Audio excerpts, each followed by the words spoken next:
J'habite à Saint-Gilles, qui est une commune de Bruxelles, en Belgique. J'ai fait le programme Grandes Écoles d'Audencia, je suis sortie en 1998 et je travaille aujourd'hui à la direction de la protection civile et de l'aide humanitaire de la Commission européenne, où j'occupe un poste de desk officer, c'est-à-dire que je suis en charge de suivre les projets que l'on met en œuvre au Kenya et en Somalie.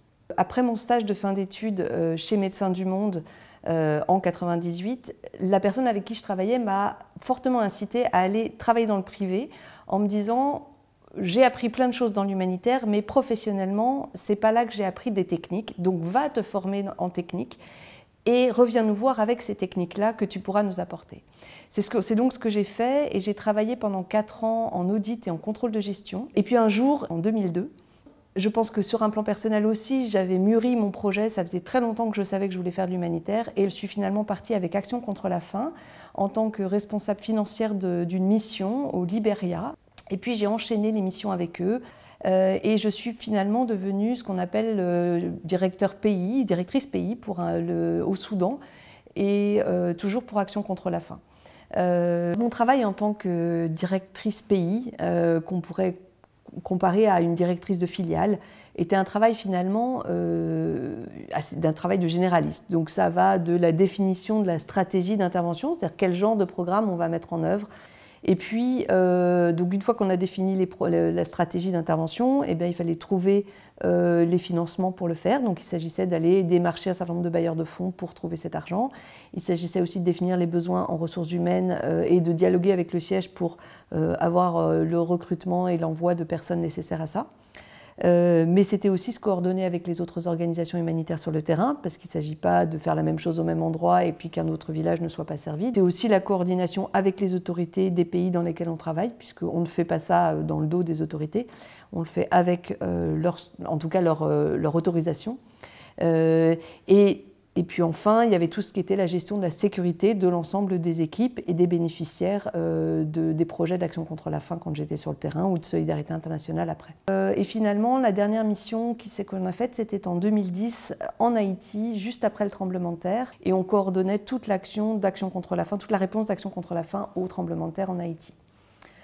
Après ces 9 années passées à l'étranger et sur le terrain, j'ai fait le choix de travailler au siège d'une organisation humanitaire qui s'appelle Solidarité internationale, qui est une ONG qui travaille un peu dans le même genre de secteur qu'Action contre la faim, donc dans tout ce qui est accès à l'eau et accès à la nourriture. Et donc en décembre 2016, je suis arrivée à la Commission européenne, d'abord pendant 1 an pour m'occuper de l'Ukraine et puis à partir de janvier 2018 pour m'occuper du Kenya et de la Somalie.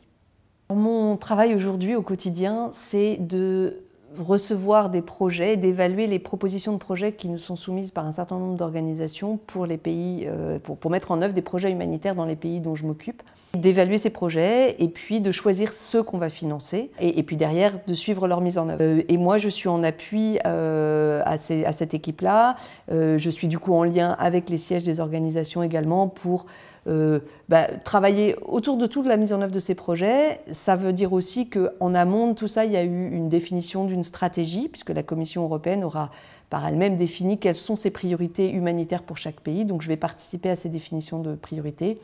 Et puis ça veut dire aussi travailler à la définition des grandes politiques, décider que par exemple la Commission européenne va faire plutôt tel genre d'action ou tel genre d'activité.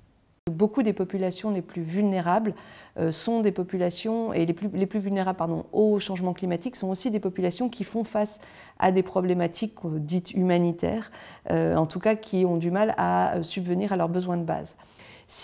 Quand on parle moi je m'occupe du Kenya et de la Somalie, qui sont des zones qui font face à des sécheresses qui ont toujours existé, sauf que la fréquence de ces sécheresses est beaucoup plus importante qu'avant. Et donc les gens n'ont plus le temps de récupérer d'une sécheresse alors qu'il y en a déjà une nouvelle qui arrive. Et aujourd'hui, ça veut dire quelque part que ces gens-là doivent probablement aller vers un changement de mode de vie. Souvent, elles se déplacent vers des zones urbaines qui elles-mêmes ne sont pas prêtes à les accueillir parce qu'il n'y a pas de plan d'urbanisation, parce qu'il n'y a pas d'emploi pour ces personnes-là. Et donc, c'est un peu dommage parce qu'on voit qu'on a du mal à allouer suffisamment d'argent à ces populations parce qu'elles sont loin, parce qu'il n'y a pas un intérêt économique ou politique immédiat pour l'Europe en tout cas. Je parle pour l'Europe en tant que citoyenne européenne. Et donc, c'est des gens qui deviennent des déplacés, je dirais, avec des besoins humanitaires, mais pour des raisons liées au changement climatique. À aucun moment, l'action humanitaire ne peut être utilisée à des fins politiques. Et c'est quelque chose qui, malheureusement, on voit de plus en plus. Je pense que c'est quelque chose qui a démarré, pour moi, beaucoup à la suite du 11 septembre, avec la guerre en Afghanistan. Les Américains ont commencé à prendre conscience que finalement, le terme humanitaire, c'était une façon de dire qu'on faisait de l'action humanitaire, c'est une façon de gagner les cœurs.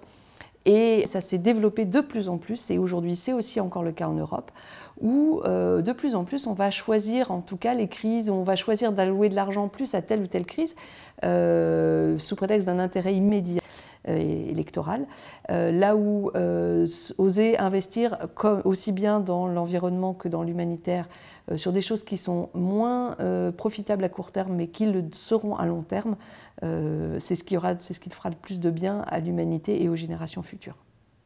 Je pense que si j'avais un conseil à donner aujourd'hui à la jeune génération, ce serait d'aller apprendre un métier et une technique avant de venir travailler dans l'humanitaire. Et puis, de façon plus générale, et ça c'est je pense valable pour tous, on a aujourd'hui la chance d'avoir un environnement où quelque part il y a plus de possibilités de changer de voie.